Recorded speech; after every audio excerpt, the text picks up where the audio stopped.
Hello everyone, my name is Rajanur और आज मैं आपको केमिस्ट्री में क्लास 12 की केमिस्ट्री का पहला चैप्टर पढ़ाने वाला हूं जिसका नाम है सॉल्यूशंस। तो सॉल्यूशन चैप्टर जो है वो दरअसल डील करता है इस बारे में कि जब आप किसी सॉल्यूट पार्टिकल को सॉल्वेंट पे डाल देते हैं तो वो जो सॉल्यूशन बन करके तैयार होता है वो सॉल्यूशन किस शक्ल में तैयार होता है इसके बारे में थोड़ा सा डिस्कशन शुरू में अभी हम कर लेते हैं। जैसे कि मान लीजिए अगर आपने ज्यादा सा लिक्विड लिया और थोड़ा थोड़ा सा सॉल्यूट डाल दिया तो जो चीज तैयार होगी वो लिक्विड के फॉर्म में तैयार होगी। इस तरह के सॉल्यूशन को आप कहेंगे लिक्विड सॉल्यूशन। अच्छा, अभी आप एक केस मान लीजिए कि बहुत सारा सॉलिड चीज आपके पास पड़ी हुई है, जैसे आटा होता है ना, बहुत सारा आटा रखा हुआ है, उसमें आपने थोड़ा सा पानी डाल दिया तो क्या लगता है आटा जो पूरा डो बन गया है वो किस फॉर्म में है, वो सॉलिड है कि लिक्विड है कि गैस है? तो आप कहेंगे ऑब्वियसली वो तो सॉलिड है। तो ज्यादा मात्रा में जब आपने सॉलिड लिया थोड़ा सा लिक्विड मिलाया तो ऐसे सॉल्यूशन को आप कहेंगे सॉलिड सॉल्यूशन।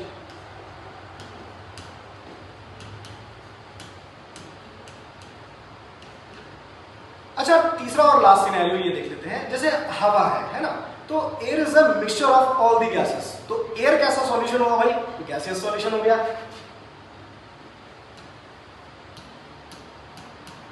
अब पॉइंट ये है कि क्या हमें इस चैप्टर में इन तीनों को पढ़ना है? तो दिस इज एब्सोल्युटली रॉन्ग। हमें सिर्फ इसके बारे में पढ़ना है कि लिक्विड सॉल्यूशन क्या होते हैं।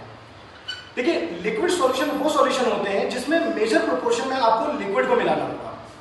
तो पहले तो थोड़ा सा समझते हैं इस बात को कि लिक्विड सॉल्यूशन के अंदर आप किस किस चीज को मिला सकते हैं, तो क्या क्या बनकर के तैयार होगा। सबसे पहले लिक्विड सॉल्यूशन देखते हैं। अच्छा, ये जो लिक्विड सॉल्यूशन है, इस लिक्विड सॉल्यूशन के अंदर मेजर प्रोपोर्शन में मेरे पास लिक्विड होगा। तो तीन बार तो आप पहले लिक्विड लिख लीजिए।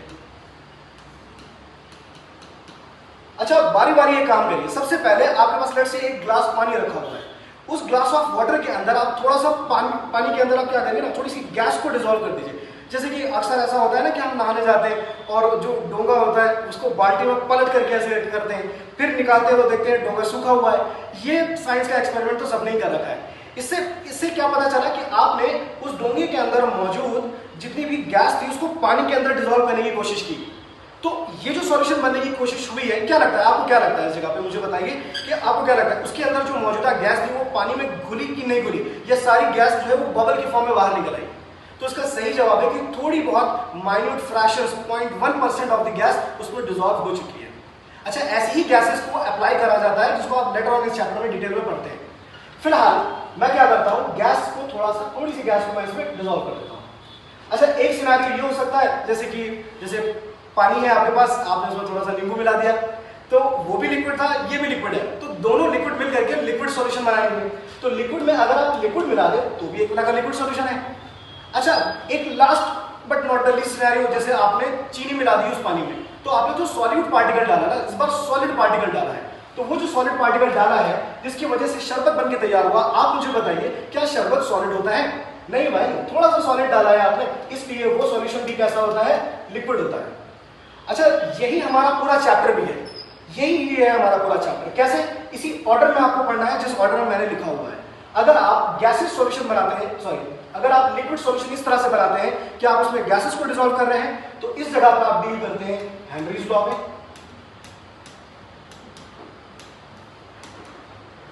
अच्छा, अगर आप लिक्विड में लिक्विड को मिला देते हैं तो यहां पर आपको पढ़ना होता है एक काफी रिलेटेबल टर्म जिसको कहते हैं रॉल्ड्स लॉ।